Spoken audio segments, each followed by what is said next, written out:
AD, tough loss for you guys. What happened out there in your opinion? Was it the turnovers or a lot of missed threes? Both. Me and LJ had a ton of turns, 7 out of 9 in the first quarter.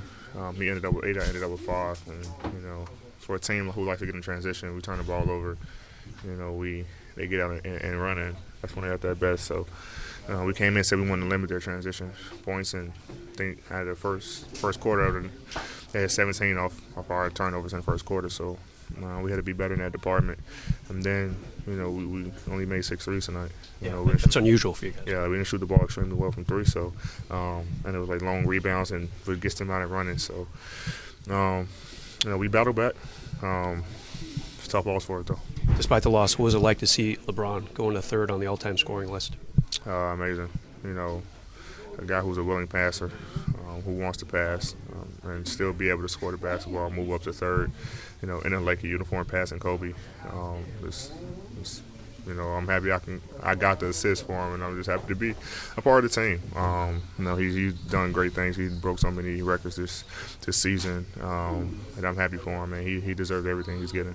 Philly went on a run to start the third quarter. Did you feel like sort of waiting for that milestone to happen made the team a little tight at all, or? No, they're a good team. I mean, they're now 21-2 at home. They really don't lose at home, and we missed a lot of shots early in the third. They pushed the ball.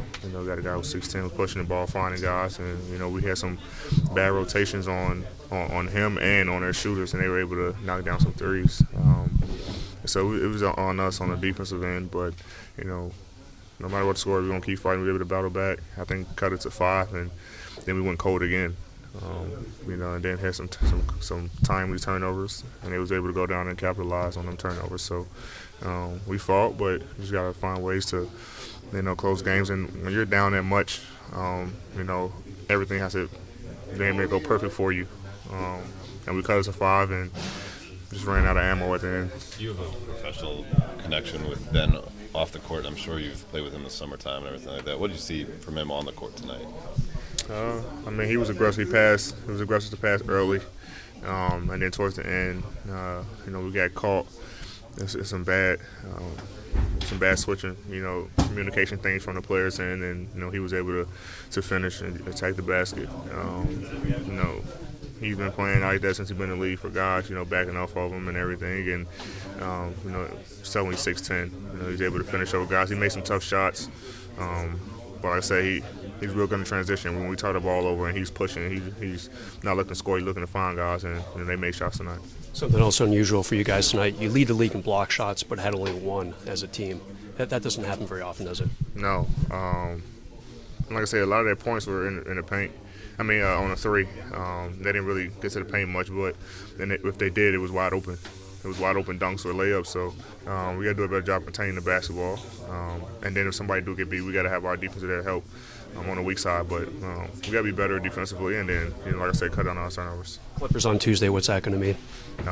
For me, a lot. Like I said, we pride ourselves in not losing 2 in a row, so, obviously they beat us twice this year, but, we're going to go back and then, get ready for those guys and try to. About the surpassing Kobe first, a lot of these guys who've been passing on the list are historical figures in the game. The fact that you played with Kobe, Team USA, against it for so many years and have that personal relationship, does that mean anything different just for this whole process? It does. It does in the fact that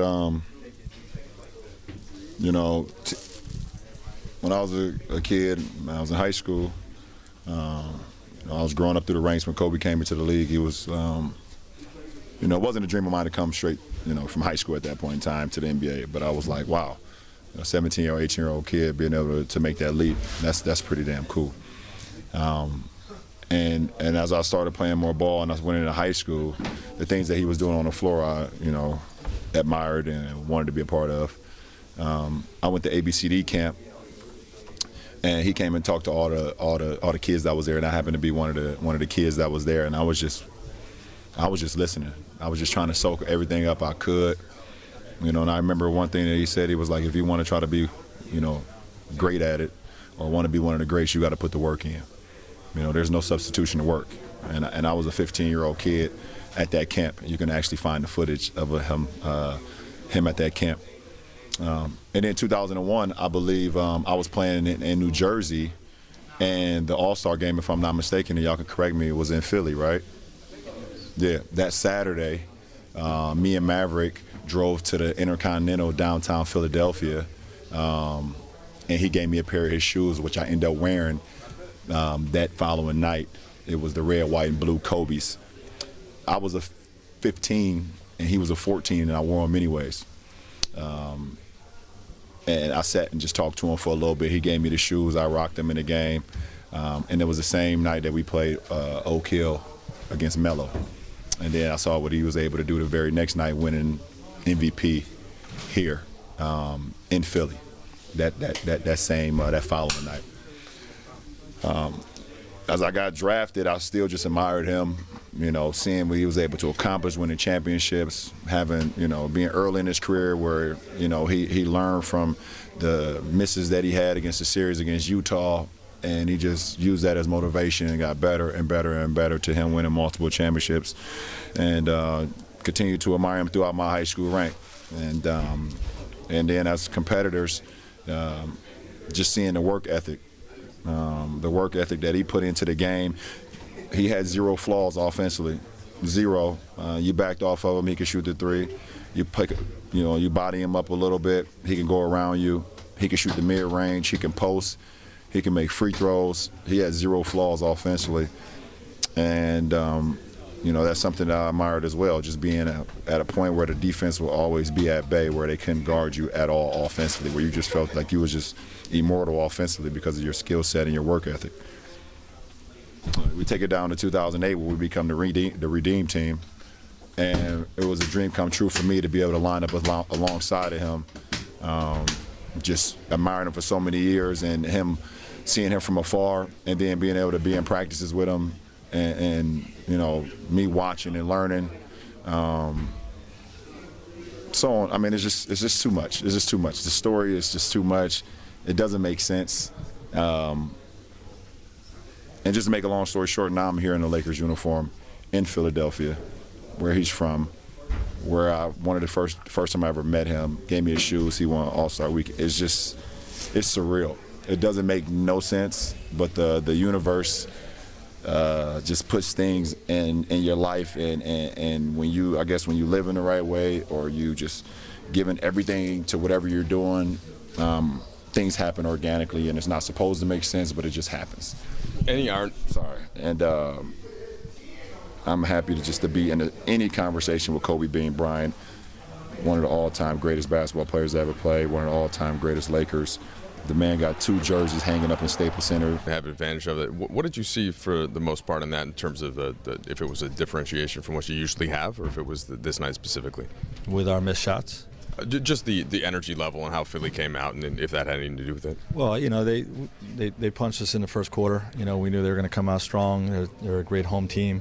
Saturday night game, we know it was going to be an electric crowd, and it was. You know, I thought we withstood the first punch, continued to fight throughout the game. You know, I thought we didn't play well, but I thought we played hard as hell. And a number of guys diving on the floors for loose balls, really competing, but it just wasn't enough. Caruso and KCP in that second half, was that part of what you were talking about with the energy and getting the team back into it? Yeah, those 2 guys in particular played with great defensive energy, deflecting the ball, like I said, diving on the floor, you know, just being active, and you know, really energized the group. Once you cut it to 5 with about 3 minutes to go, what do you think the difference was in Philly making that final push? Yeah, we just had a handful of possessions. There were empty possessions for us that, you know, they capitalized. You know, they came down and made a couple shots. We missed a couple, you know, decent looks, and you know, they were able to break the game back open. You know, it was adverse circumstances in the third quarter for your team, but when LeBron had that moment and Philly called the timeout, did you allow yourself to kind of feel anything about that, being around that?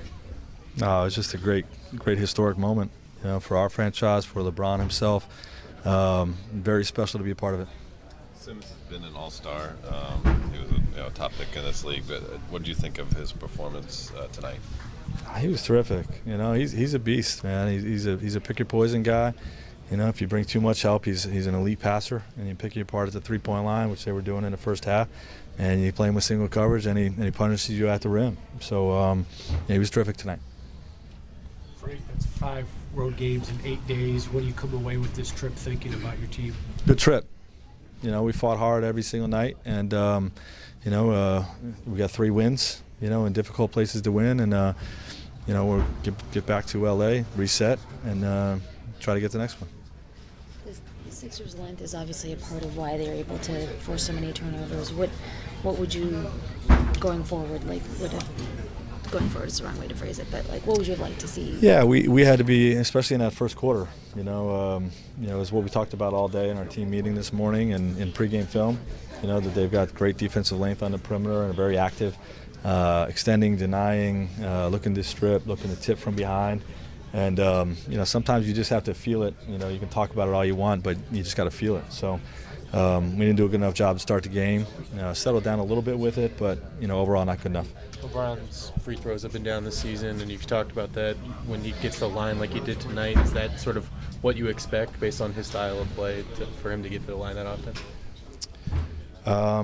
Yeah, I mean, we want him to push and, you know, touch the paint as much as we can. You know, when he touches the paint, great things happen. And, you know, he was great doing that tonight. You guys had 19 threes against Brooklyn, I'm pretty sure, season high, and tonight 6 for 31 or somewhere along those ways. Different type of looks, or, you know, dead legs at the end of a road trip? Any explanation for it? Yeah, I mean, I think it was mostly dead legs at the end of the trip. We got a lot of good looks that we, you know, weren't able to knock down short on a lot of shots. And, you know, but the quality wasn't quite what it was the other night. We were more aggressive attacking the paint last game, you know, and not